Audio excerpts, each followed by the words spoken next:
अभिनव, तीन दमदार खिलाड़ी श्रेयस अय्यर, केएल राहुल और सूर्य कुमार यादव तीनों ही भारतीय टीम के स्क्वाड में मौजूद हैं। लेकिन परेशानी का विषय यह है कि इन तीनों में से कोई दो खिलाड़ी ही टीम कॉम्बिनेशन के हिसाब से खेल पाएंगे।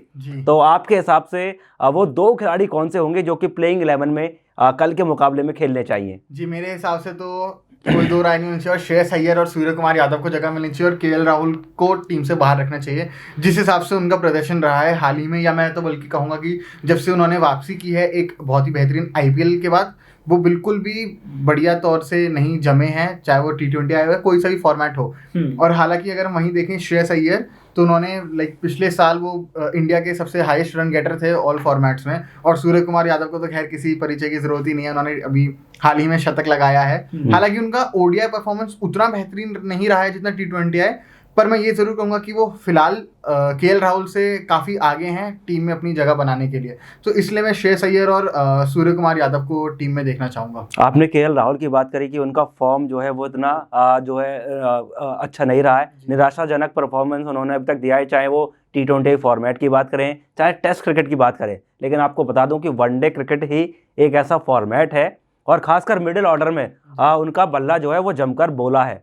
हाँ, चाहे वो किसी भी सीरीज में आप देख लीजिए, विकेट कीपिंग की भूमिका उन्होंने निभाई है, उसके साथ साथ मिडिल ऑर्डर में महत्वपूर्ण योगदान देने का काम केएल राहुल ने किया है। अगर आप उनके बैटिंग एवरेज पर नज़र डालें तो 44 का उनका बैटिंग एवरेज रहा है। तो कहीं ना कहीं मिडिल ऑर्डर में उनकी बल्लेबाजी के पर, उनकी काबिलियत पर किसी को भी शक नहीं होना चाहिए। लेकिन उसके साथ ही हाँ जी हाँ, मैं आपकी एक बात से बिल्कुल सहमत हूँ। अगर आप करंट फॉर्म पर नज़र डालें तो सूर्य कुमार यादव से के सामने अभी कोई भी खिलाड़ी कहीं ना कहीं मुझे लगता है कि नहीं टिक पाएगा, क्योंकि अभी जिस तरीके से श्रेयस अय्यर को बाहर नहीं रख पाएंगे। जी हाँ, श्रेयस अय्यर को बिल्कुल भी टीम से बाहर नहीं रखा जा सकता, क्योंकि अगर 2022 के आंकड़े देखें तो जबरदस्त उनका बल्ला बोला है। शायद हाईएस्ट रन गेटर ही वो टीम इंडिया के रहे हैं। और इसके साथ अगर उनके बल्लेबाजी औसत पर नजर डालें तो 48 का उनका बल्लेबाजी औसत कहीं ना कहीं रहा है। लेकिन सूर्य कुमार यादव का बल्लेबाजी औसत सिर्फ 16 मुकाबलों में 32 का। इसको कैसे देखते हैं आप राहुल?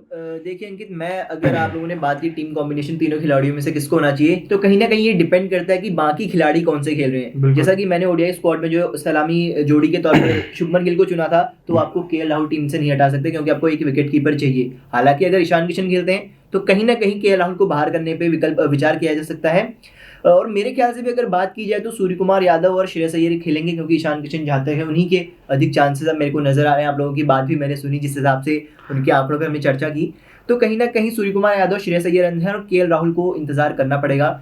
यकीनन मिडिल ऑर्डर में उन्होंने अच्छा परफॉर्म किया, लेकिन जो आंकड़े करीबी भूतकाल के बता रहे हैं, उन्होंने बिल्कुल भी अच्छा प्रदर्शन नहीं किया, लगातार फ्लॉप हुए हैं। हालांकि उन्होंने सलामी बल्लेबाज की भूमिका दी गई, लेकिन उनको रन तो बनाने चाहिए थे। कहीं ना कहीं अगर उनके बल्ले से वो टच नजर आता, वो कुछ रन निकले हैं, तो उनको मौका जी हाँ, मैंने उनका सिर्फ औसत बताया। लेकिन अगर आप नजर डालें जिस तरीके से वनडे क्रिकेट में टीम इंडिया ने हाल ही में प्रदर्शन अपना दिखाया है, ऐसे में अगर आप देखें कि जैसे ही टीम इंडिया के 3 विकेट गिर जाते हैं, उसके बाद बल्लेबाजी जो है वो काफी धीमी गति से होने लगती है। तो ऐसे में सूर्य कुमार यादव उस रोल को प्ले कर सकते हैं कि जबरदस्त हिटिंग करें, ताबड़तोड़ छक्के लगाने के लिए वो जाने ही जाते हैं। तो कहीं ना कहीं 25 से 30 ओवर के बीच में उनके बल्लेबाजी आए और वो जबरदस्त तरीके से गेम को फिनिश करे। इस भूमिका के लिए कहीं ना कहीं सूर्य कुमार यादव को ही प्रबल दावेदार होना चाहिए। लेकिन अब बात करते हैं श्रीलंका के खिलाड़ियों की। श्रीलंका के खिलाड़ी अगर आप दूसरे T20I पर नजर डालें तो काफ़ी सारे खिलाड़ी देखने को मिले, चाहे वो गेंदबाज हो, चाहे वो बल्लेबाज हो, चाहे वो ऑलराउंडर हो। तो ऐसे में कौन से वो खिलाड़ी वनडे फॉर्मेट में टीम इंडिया की उम्मीदों पर पानी फेर सकते हैं? देखिए, जैसा कि आपने T20 का जिक्र किया है, तो दूसरे T20 का तो वहाँ पे दासुन शनाका ने काफ़ी अच्छी कप्तानी इनिंग खेली थी। तो मुझे लगता है कि इस ओडीआई सीरीज में भी कहीं ना कहीं वो खतरा साबित हो सकते हैं। कल के मैच में नहीं तो दूसरे या तीसरे मैच में कहीं ना कहीं सीरीज में उनपे काफ़ी ज़्यादा उनपे दबाव रहेगा। इसके अलावा धनंजय डी सिल्वा, मुझे इनसे भी काफ़ी ज़्यादा उम्मीदें हैं। जितना लंबा नाम उतना ही बड़ा इनका काम भी रहा है। जी हाँ। मुझे उम्मीद है ये दोनों खिलाड़ी अपनी टीम के लिए कहीं ना कहीं कुछ अच्छा कर सकते हैं। अभिनव, आपके हिसाब से कौन से खिलाड़ी जो है, आपने जो पहले जो T20I फॉर्मेट में बात करें तो आपने महीश तीक्षाना का नाम लिया था और महीश तीक्षाना की किस तरीके से धुनाई सूर्य कुमार यादव ने की थी वो आप सभी ने देखा, लेकिन कहीं ना पर कहीं उस समय में मैंने सूर्य कुमार यादव का भी नाम लिया। देखिए सूर्य को बेहतरीन खिलाड़ी, तो आपने वो जिक्र नहीं हाँ, तो किया। दोनों के अगर कॉम्बिनेशन पर नजर डाले तो सूर्य कुमार यादव बेहतर खिलाड़ी पीक निकले। पर पहुंच गए, लेकिन महेश दीक्षाना जो है वो कहीं ना कहीं उनका प्रदर्शन धरती में धंसने के समान हो गया। बिल्कुल लेकिन वनडे सीरीज में क्या देखते हैं आप?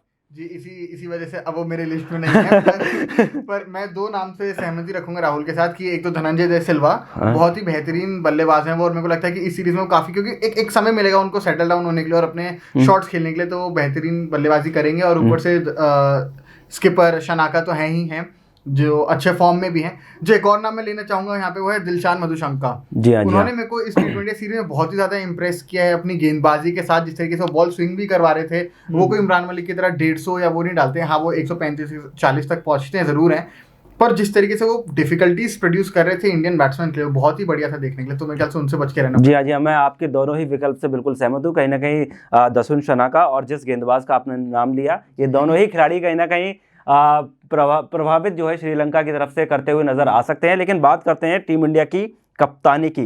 बीसीसीआई के हिसाब से अगर देखा जाए अभिनव, तो बीसीसीआई का मानना है कि 2023 वर्ल्ड कप में रोहित शर्मा ही कप्तानी करते हुए नजर आएंगे और रोहित शर्मा इसके लिए रेडी भी हैं। लेकिन क्या व्यक्तिगत रूप से क्या रोहित शर्मा को, जैसा कि आप देख रहे हैं कि हार्दिक पांड्या कप्तान बतौर कप्तान अच्छा परफॉर्मेंस दिखा रहे हैं, तो पर्सनली क्या रोहित शर्मा को ऐसा डिसीजन लेना चाहिए जैसे कि विराट कोहली ने भी लिया था कि खुद कैप्टनसी स्किप कर देनी चाहिए?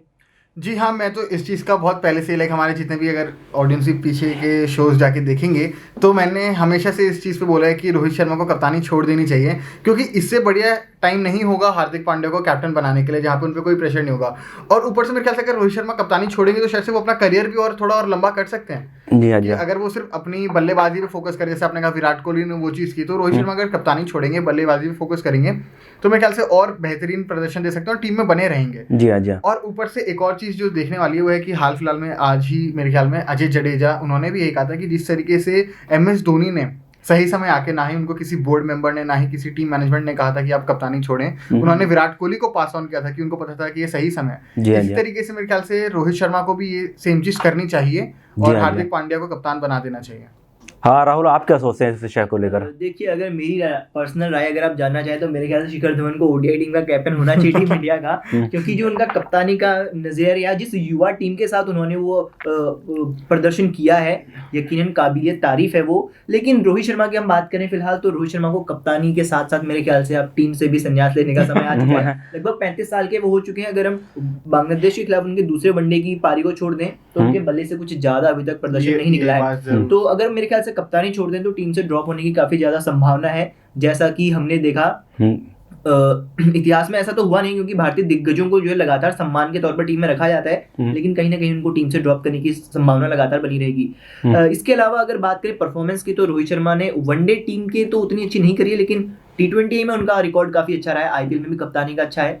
तो कहीं ना कहीं इस विश्व कप तक तो मेरे ख्याल से उन्हें कप्तान बने रहना चाहिए टीम इंडिया। जी हाँ, कहीं ना कहीं यही सवाल उठता है कि क्योंकि हमने उनकी कप्तानी में एक फॉर्मेट, ICC का एक फॉर्मेट जो है T20 वर्ल्ड कप हारा है, उसके बाद कहीं ना कहीं एक मौका तो एक बल्लेबाज को भी दिया जाता है, तो कहीं ना कहीं मेरे हिसाब से भी एक दूसरा मौका बतौर कप्तान रोहित शर्मा को भी देना चाहिए। 20 ओवर का फॉर्मेट था जो भी एशिया कप और जो हमारे T20 वर्ल्ड कप हुए। जी हाँ, जी हाँ, उसी को देखते हुए कहीं ना कहीं वनडे फॉर्मेट में एक कप्तानी का मौका रोहित शर्मा को कहीं ना कहीं देना चाहिए।